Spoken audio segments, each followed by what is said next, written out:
when he passed away, that kind of led me to say, okay, well, let me leave the area and try to look for other opportunities so I don't get caught up in the same thing that took his life.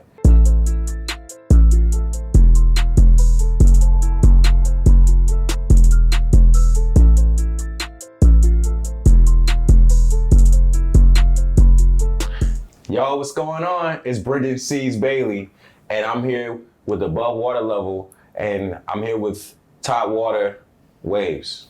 Yes, sir. Appreciate you pulling up, man. I appreciate you as well for having me. Yeah, no doubt. So we'll start off, from the basics. For the people that don't know, who is Bryndan Bailey? Okay, well, Bryndan Bailey is a Norfolk local, and I'm a native. I'm right from here. I grew up here. I went to Moore High School, and I'm a merchant mariner. I've been working in the Maritime for about 8 years now, and I've sailed all the way from New York all the way down to Puerto Rico. So I'm an avid traveler. I am heavy on everything that has to do with the water, from working on it to having leisure time near it. I love this area of Virginia, and so that's why I wanted to come in today to connect.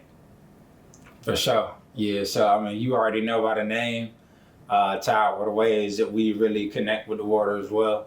So I appreciate you for pulling up again, and just want to say that, I appreciate you for bringing up the whole merchant seaman, the Maritime. Of course. And want you to kind of expand more on how you kind of got into that industry.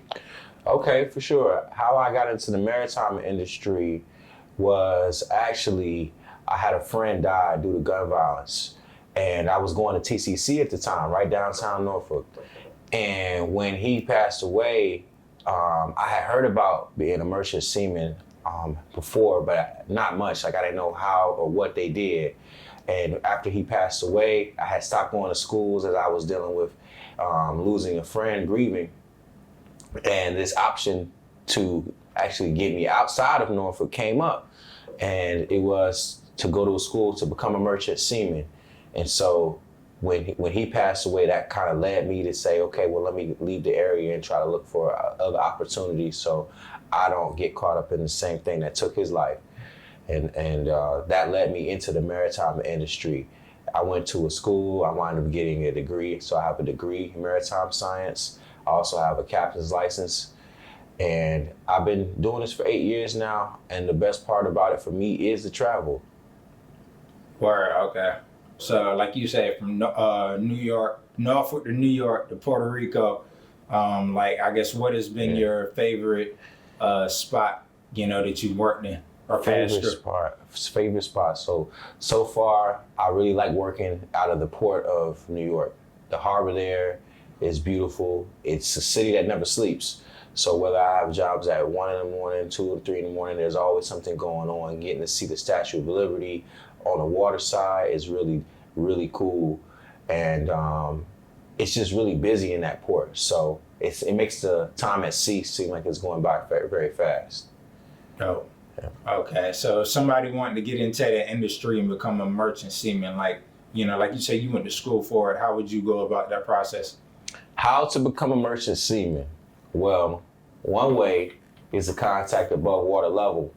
At Above Water Level, not only do they give you the option of entry level, just so you can go straight in, but they also tell you about the different routes.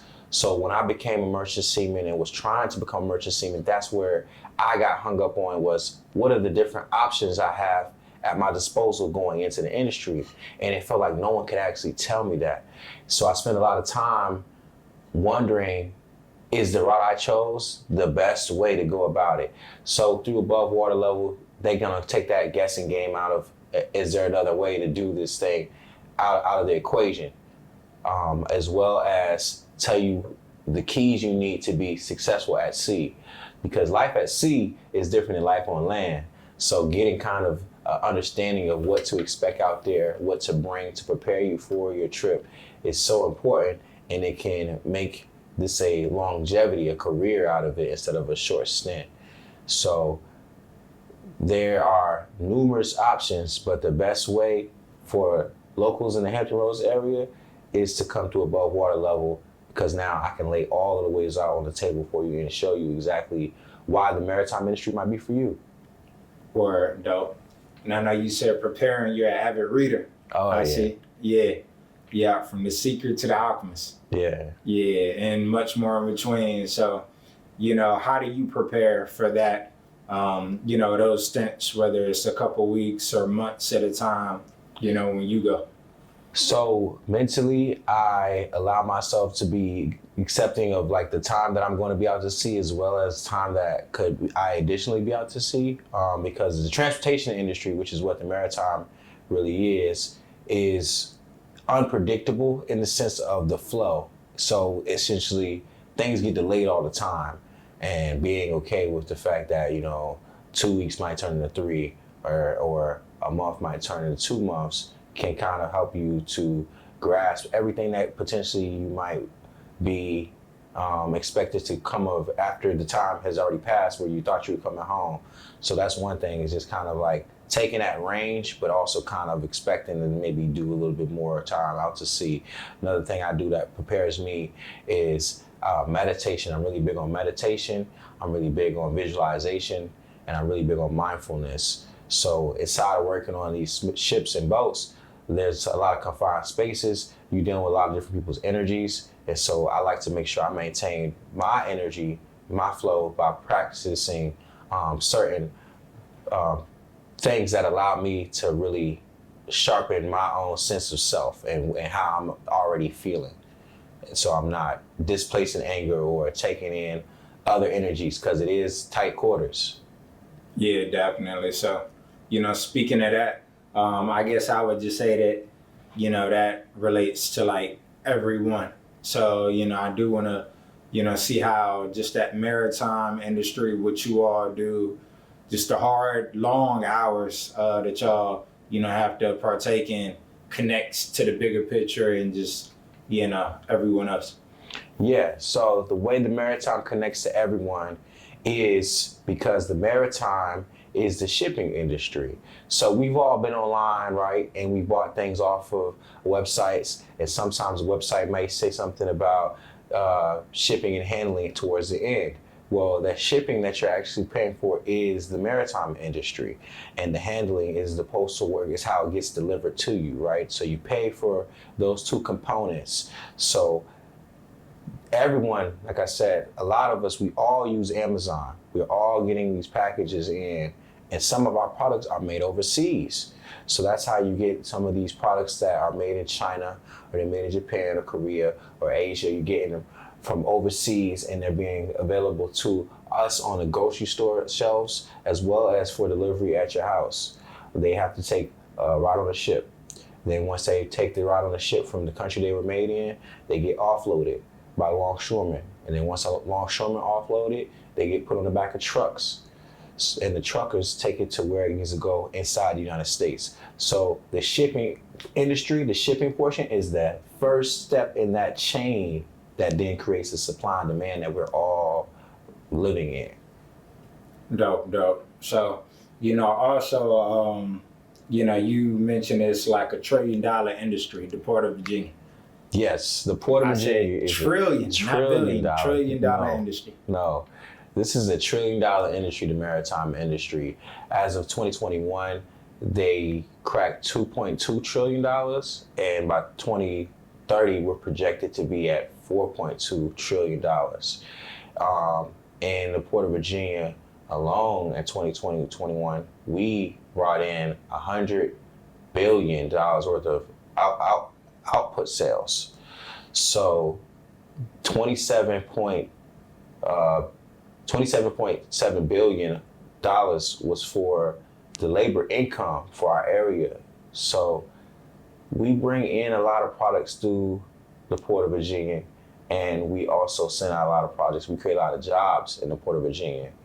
And so this industry is not only something that is lucrative, but it's also essential and connected to everyone in this area and the surrounding areas, because everything comes off of the boats and ships. So how does that work? Like, just when it comes, I guess, the breakdown, you seem like a numbers guy. So when you pay attention to the numbers up top And then the different ports, it's like, all right, you kind of get compensation based on the different ports, like how much y'all produce. So the numbers are a little different in each port depending on that port's demand, right? So the Port of California, right, their port in Long Beach is going to be at a greater demand than the Port of Virginia because they're closer to Asia. So all of it is pretty much geographical range at the same time, right? And The Port of New population. York, population. The Port of New York also is a very large port with a huge demand. And it has to do with the amount of people and the amount of products that coming into that port. And Virginia really, we've always been on the map. Shout out to VA, right? We always on the map. But Virginia really got put on the map during COVID because it was such a demand of people working from home, wanting to get things directly to their home. So that created a demand on all of the ports.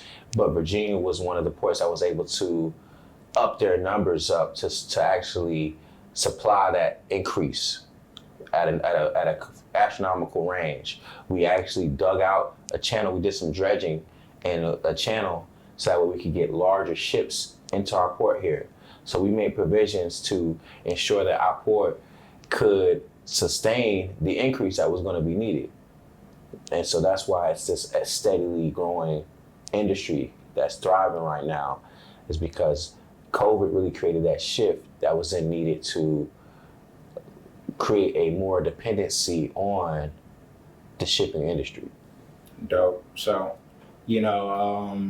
speaking of just this whole maritime, I know you created above water level, so I definitely want to tap into that. And just, I know you kind of spoke to it, but like, why? What was like the purpose in that moment? It's like, you know what, I want to kind of branch off and educate people. Well, why I created above water level is that at above water level, I know what it feels like to start something brand new and feel like the people you're going to don't actually have a good overview of what you're asking for. And I wanted to make sure that the next generation of mariners came in with knowledge that was going to allow them to make it a career and not a high turnover situation, right? When you're getting out of here and you're saying, you know what, this is more than I've bargained for, and now you're ready to switch back to something else. I wanted to create a tunnel and a bridge to connect local youth and people who are interested in working on the water with the actual opportunity, because a lot of us hear people who they say that they don't actually know, or you have to figure out, you have to talk to someone. I don't know if they're hiring. It was just a lot of, I would say, empty excuses or reasons as to why the industry that is so big and connected was very mysterious and hidden. And so I created Above Water Level to create a channel where people who might not have a relative who already works on the water, who might not have someone who's in the military who's heard of this industry, to put them on, they can now come and still get the information, still find about the process, and still set sail when they're ready to hit the sea. Okay. Dope. So, you're definitely working in the right area. We talk about Virginia tide water, the beach, Virginia Beach, just Portsmouth, like the history of the area. So what makes that history so special, and how does that resonate with you? The Port of Virginia is a very special place. A lot of us know that Virginia is where some of the slaves were first brought to when they got to the Americas, was Virginia.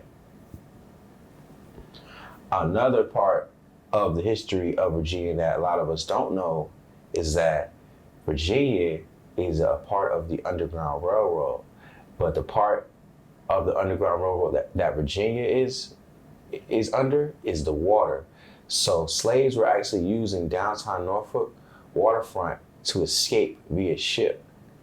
And so I think that it's just really like a homage and a connection to the fact that I'm being able to bring opportunities for the community, for them to actually, some of them escape some of their communities and get an opportunity to make money on water, see the world, and kind of shift their perspectives. Dope, dope. So when you talk about shifting perspectives, do you plan to shift your location or like expand at any point in time?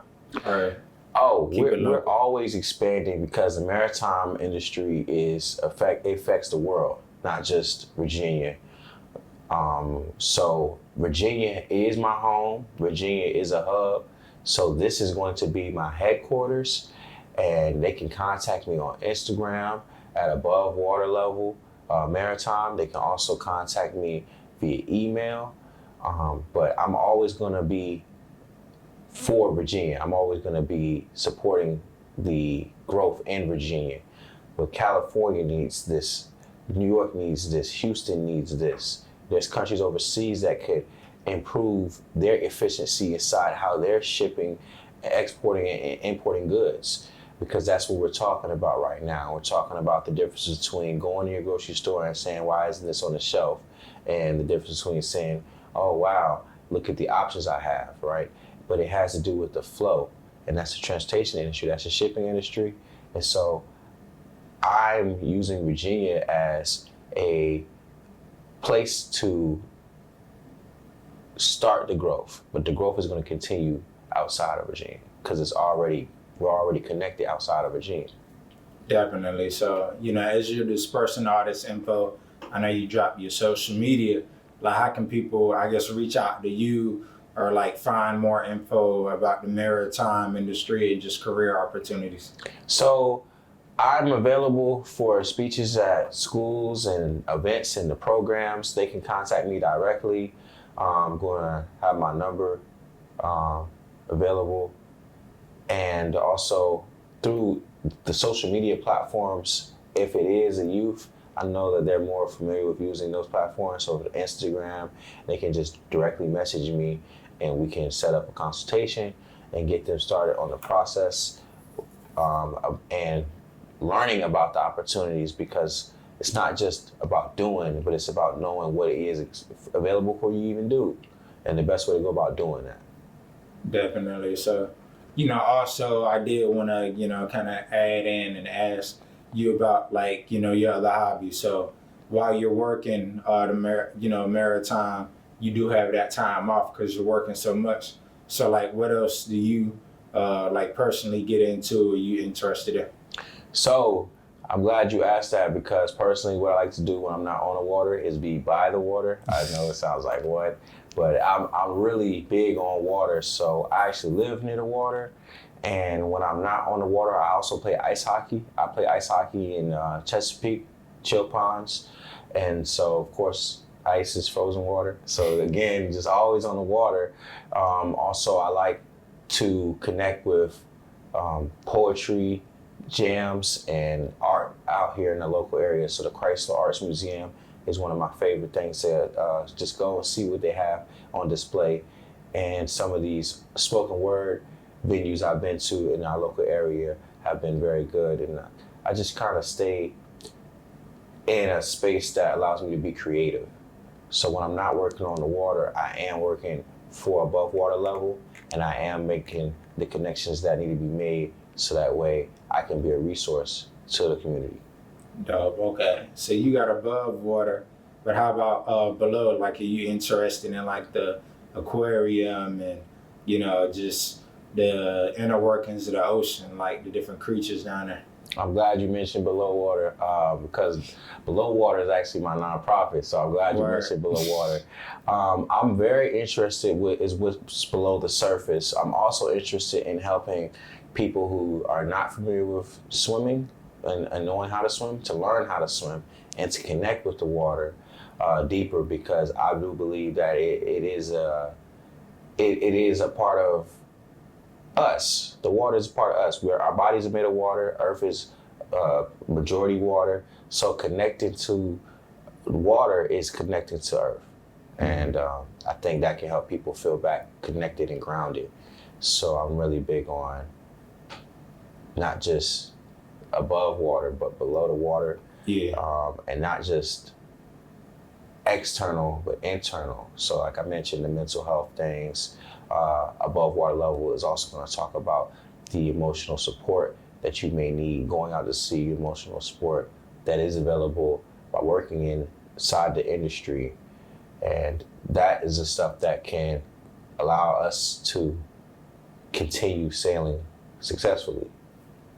Yeah, dope. So do they have those resources like on the ships for people, like I guess officers or, you know, any type of supervisors that you're able to talk to?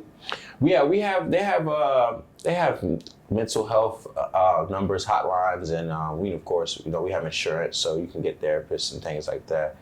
But some of the results from working at sea, I didn't know that I was going to be open up to or exposed to by working out to sea.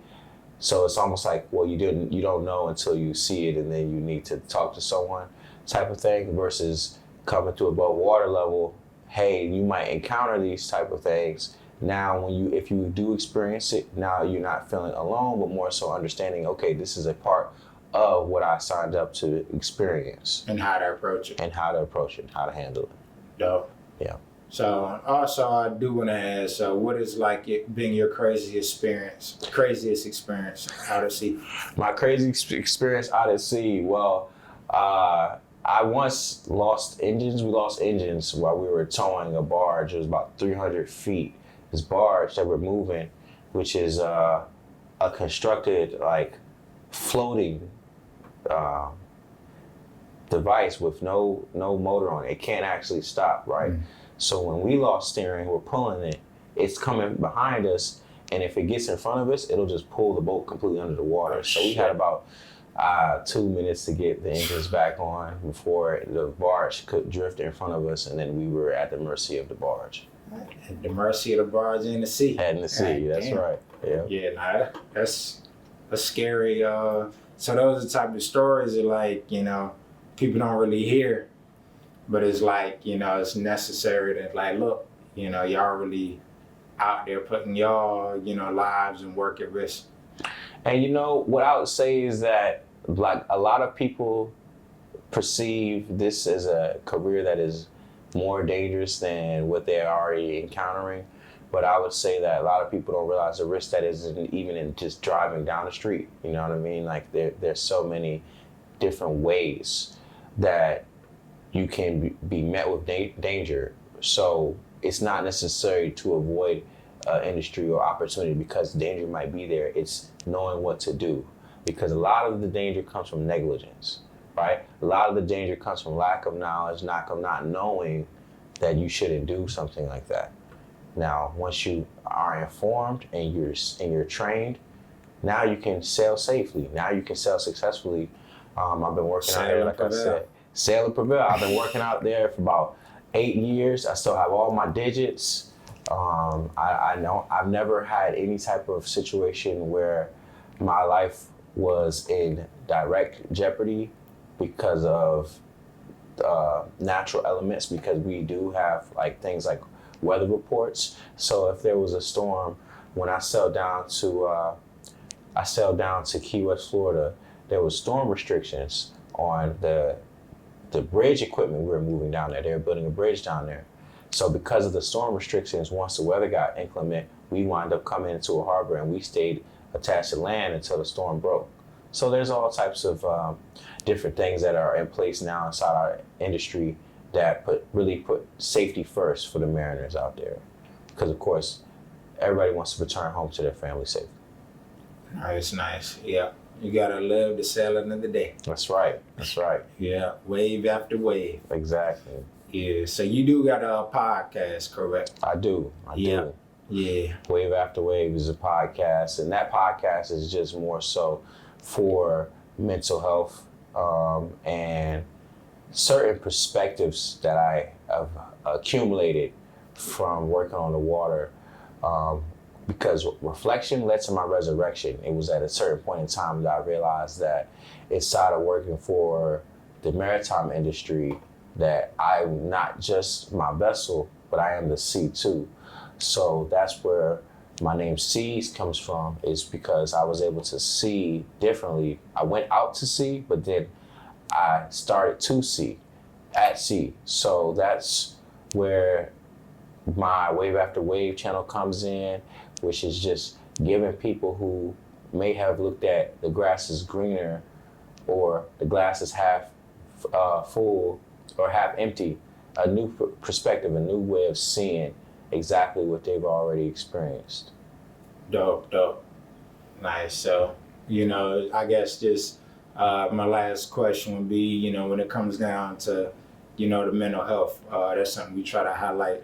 I guess, what is the best way that you've approached just kind of going out? I know you mentioned meditation. We talked about reading, but like you say, some things you can't prepare for. So what would be that like number one thing? Number one thing, I have to say prayer, man. I wouldn't be where I'm at now without God and without connecting with prayer, the power of prayer, the power of positive affirmations. So just staying positive mentally. That is a really big factor because all of that ties into how then you're seeing what you're going through. Definitely.